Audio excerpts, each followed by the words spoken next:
Ayun. Yun. Ano po ba ang mga dapat naming tandaan para hindi kami ma-scam ng mga gantong klaseng trabaho kung sakaling may mag-offer sa amin? About naman sa scams, nung sabi ko nga, nung una, akala ko talaga scam siya.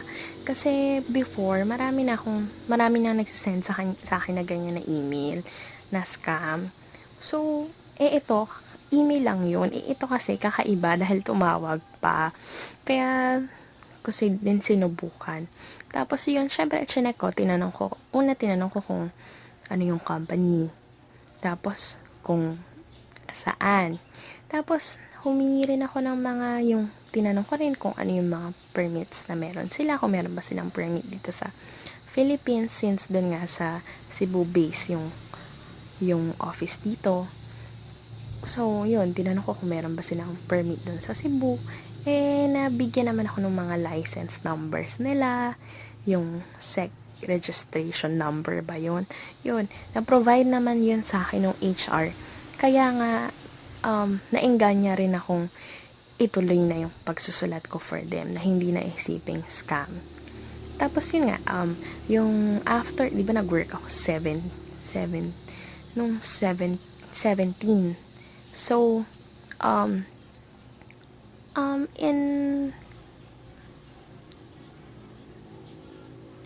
tapos yun nga, pinasweldo rin ako, kaya kahit na medyo na-delay nga,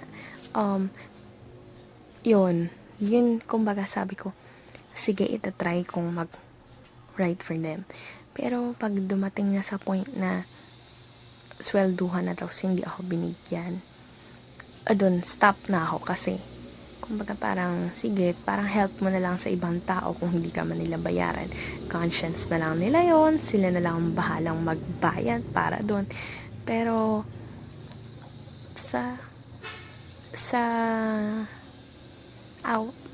yun, pero hindi naman pala. Buti na lang hindi scam kasi nakakapanghinayang yung pagpupuyat ko nung mga time na yun. Ayun,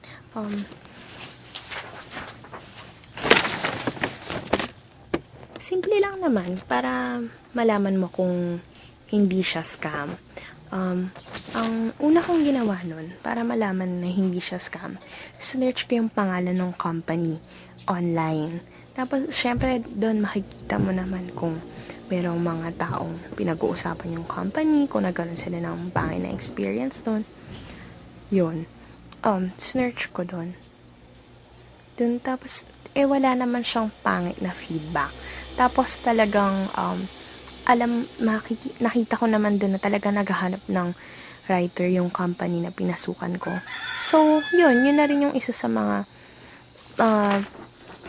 reasons. Kaya pumasok talaga ako. Tumuloy na ako. Tapos, ang isa pang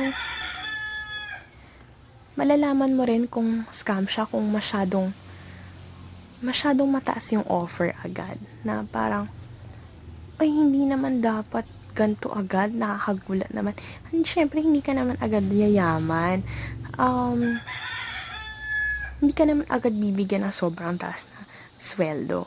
Sabihin na natin na mataas siya compared dun sa ibang regular work. Pero, hindi gano'n na times 4, hindi aabot sa gano'n. So, kapag binigyan ka ng malaking offer, tingnan mong mabuti kasi baka mamaya scam lang yun.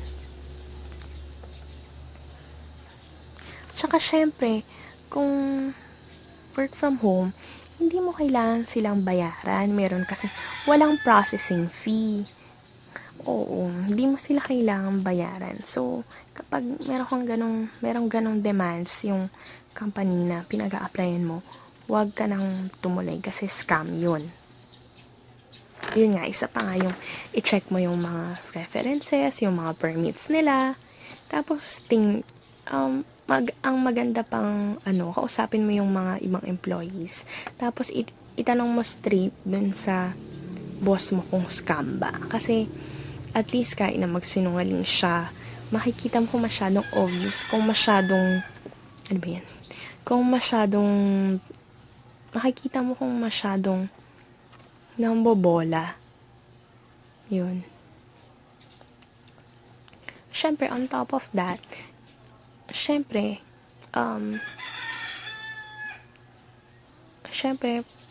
pag-isipan mo ring mabuti talaga kung too good to be true yung offer. Kung yun ba talaga yung makukuha mo, tingnan mong mabuti. Ikaw rin naman ang makakaramdam yan kung scam or hindi. Pero, ako kasi, sumugal talaga ako. Hindi ko talaga alam na totoo. Hindi talaga ako naniniwala. Kasi nga sa dinami-dami ng mga emails na na-send na sa akin before, na nag-offer ng ganyan, hindi na ako naniwala. Kumbaga parang sinubukan ko lang to kung okay talaga, kung totoo. Tapos yun, nagtagal na nga ako dito. Yun, siguro yung mga scam details na yan yung mga tips na maibibigay ko sa inyo. Basta, hindi naman sa sinasabi ko na sumugal din kayo, pero ang sa akin lang is, i-expect nyo rin na pwedeng wala rin kayong sweldohin kung sakaling pumasok agad kayo sa ganyan, kasi wala naman talaga siyang guarantee. Yun lang talaga ang moment na na-receive mo na yung salary mo, dun mo malalaman na totoo talaga siya. So, kung wala ka talagang ginagawa, sige, give it a try. Why not, diba? Malay yung swertehin din ako, swertehin din kayo, katulad ko. Ano pa po ang gusto niyong sabihin sa ating mga tagapakinig na napakaraming natutunan tungkol sa home-based jobs? Siguro ang personal advice ko is, kahit na nag-work ka sa bahay, wag mong kalimutan yung paligid mo.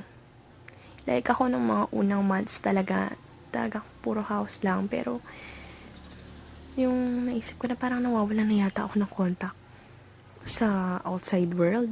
Uso pa yung Facebook, diba? So, parang doon na talaga ako nakikipag-communicate. So, yun. Eventually, lumabas na rin ako ng bahay. Nakipagkita ulit ako sa mga friends ko. Ganyan, gumimik rin. Namasyal-masyal, naglibot-libot. Yun, na-balance na lahat. So, kung kayo, kung gusto nyo pumunta sa gantong kind of work, gusto nyo itry to, kung gusto nyo, pwedeng regular siya, pwede ring freelance kayo. Kung gusto nyo, hawak nyo yung oras nyo, go for this kind of work. If you can work with minimal supervision, go for this. Kasi, it's you yourself lang talaga. Ikaw lang papagalitan kapag nagkamali ka. Yun. And, if you know na you are responsible enough para tapusin yung mga assignments mo for the day, na minsan, talaga namang parang imposible mong matapos, you should think muna na kaya ko ba talaga to bago ka pumasok. All in all, personally, ako, i-encourage ko yung iba na magtrabaho ng ganito. Kasi mas safer nga siya for me.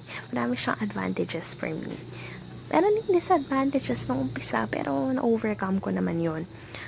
Pero naisip ko rin kasi, eventually, hahanap din ako ng trabahong talagang super stable na.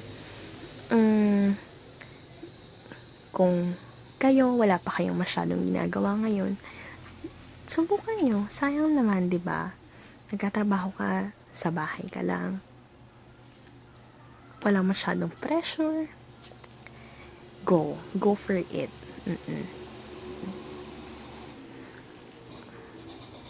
Okay, thank you.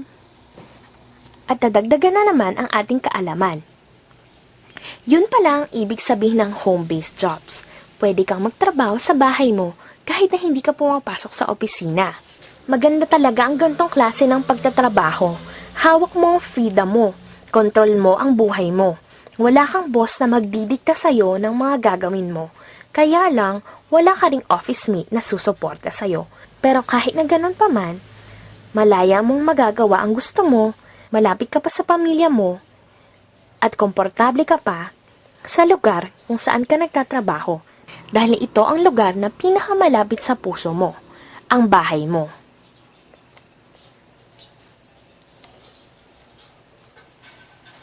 Maraming salamat po. Napakarami na naman nating natutunan